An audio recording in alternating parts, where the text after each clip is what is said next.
Assalamualaikum warahmatullahi wabarakatuh. Nama saya Ibnu Hakam. Saya dari Universitas Tadulako, Fakultas Ekonomi dan Bisnis. Program KKN Angkatan 96. Semester ganjil tahun 2020-2021 dengan tema penguatan masyarakat tangguh yang komunikatif di masa pandemi.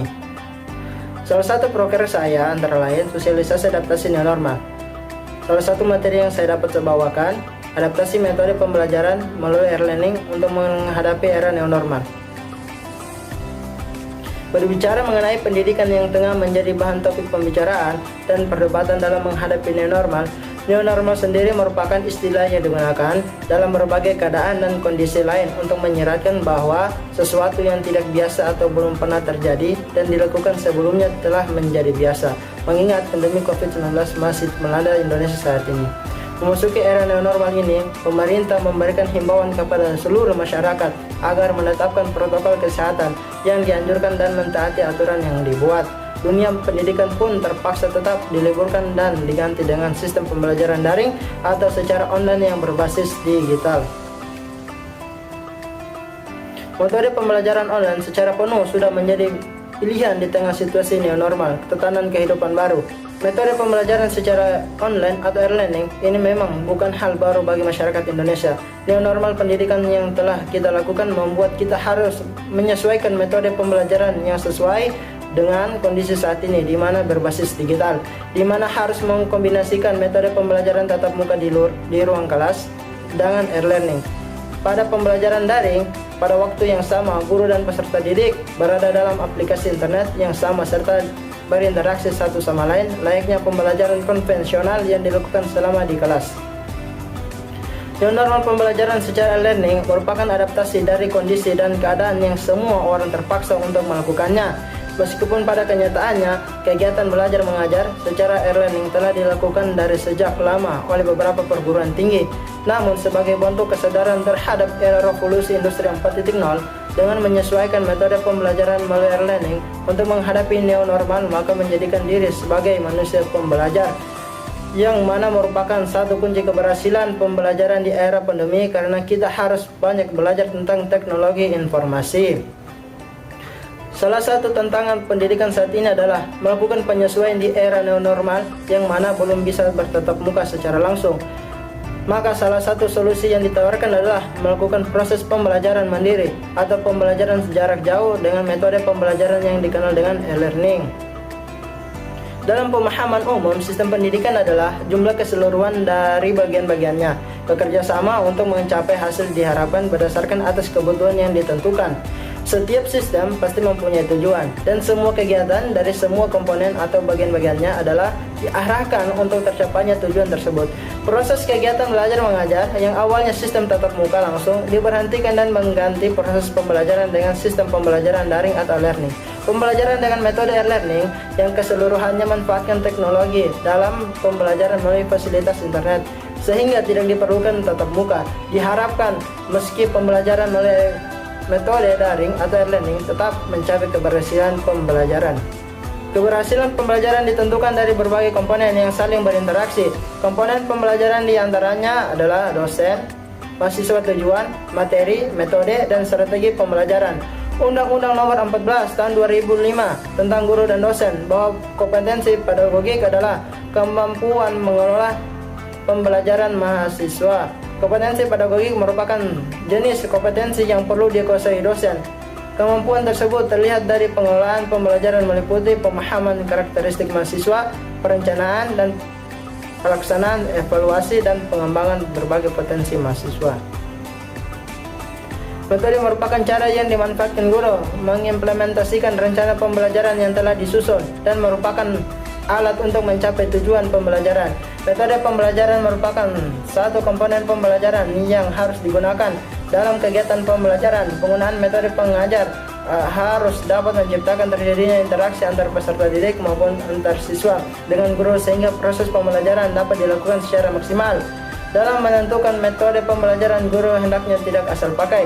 E-learning merupakan sistem pembelajaran yang menggunakan perangkat elektronik sebagai media pembelajarannya.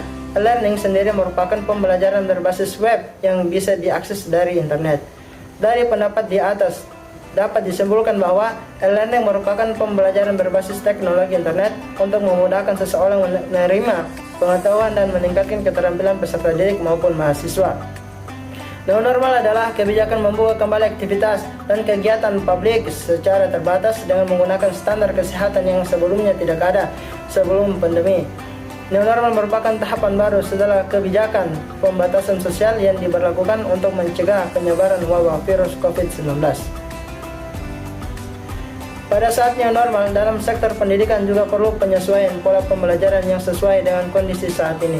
Penyesuaian metode pembelajaran melalui e-learning untuk menghadapi new normal ini bisa dilakukan dengan tetap menggunakan sumber belajar yang sesuai dan bisa diaplikasikan dalam e-learning. Ambarya menyatakan bahwa sumber studi sosial itu dapat bervariasi. Sumber studi sosial dapat menggunakan buku sumber belajar, internet, majalah, koran, dan lingkungan, meskipun tidak melakukan pembelajaran tatap muka langsung. Sumber belajar yang digunakan dalam metode e-learning bermacam-macam. Adaptasi penggunaan metode pembelajaran melalui e-learning dalam menghadapi era new normal ini diharapkan tetap bisa mengajarkan penanaman nilai.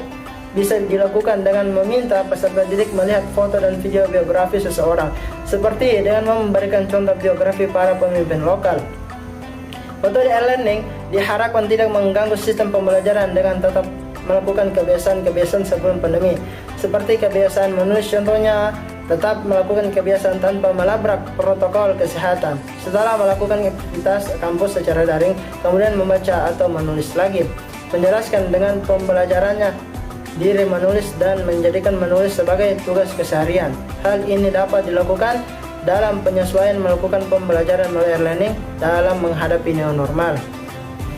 Nilai, budaya, kebiasaan, tradisi, adat istiadat, dan moral tertentu yang ada di masyarakat perlu diketahui dan dipelajari oleh peserta didik. Mengingat sumber belajar bisa datang dari mana saja, bisa dari buku, internet, dan lingkungan. Selama itu terkait dengan materi yang itu berarti harus tetap diajarkan kepada peserta didik meskipun pembelajaran dilakukan melalui e-learning. Terkait dengan nilai itu tidak dapat dilihat dalam bentuk fisik. Hal ini dikarenakan nilai adalah harga sesuatu hal yang harus dicari dalam proses manusia menanggapi sikap manusia yang lain. Nilai pada dasarnya sudah ada dan terkandung dalam sesuatu. Maka dengan pendidikan membantu seseorang untuk dapat menyadari dengan mencari nilai-nilai mendalam dan memahami kaitannya satu sama lain serta peranan dan kegunaan bagi kehidupan. Hal ini memberikan pemahaman bahwa pendidikan sangat penting meskipun dalam keadaan dan kondisi apapun seperti kondisi saat ini, pembelajaran hanya melalui e-learning. Namun hal ini tidak mempengaruhi proses belajar karena sudah banyak metode dan media pembelajaran melalui metode daring. Pendidikan adalah wahana bagi siswa untuk mengenali dan mengembangkan potensi mereka. Melalui pendidikan, peserta didik belajar dan mencari pengetahuan yang mengakumulasikan kekayaan intelektual. Siswa yang membekali diri dengan kecerdasan juga harus peka dan mampu menghadapi sosial masalah di sekitar mereka. Itu berarti peserta didik harus peka dan mampu menghadapi kendala yang terjadi selama pembelajaran daring melalui e-learning itu. Pendidikan sendiri modal utama yang harus dimiliki oleh setiap individu. Dan terkadang masyarakat sering tidak memperdulikan akan pentingnya program pendidikan, terutama pada kalangan anak remaja. Sekarang ini banyak ditemukan karena putus sekolah. Pada saat new normal, ini diharapkan masyarakat khususnya pada orang tua juga ikut beradaptasi terhadap pembelajaran melalui e-learning. Jangan membebankan pekerjaan rumah kepada anak ketika dia sedang melakukan pembelajaran.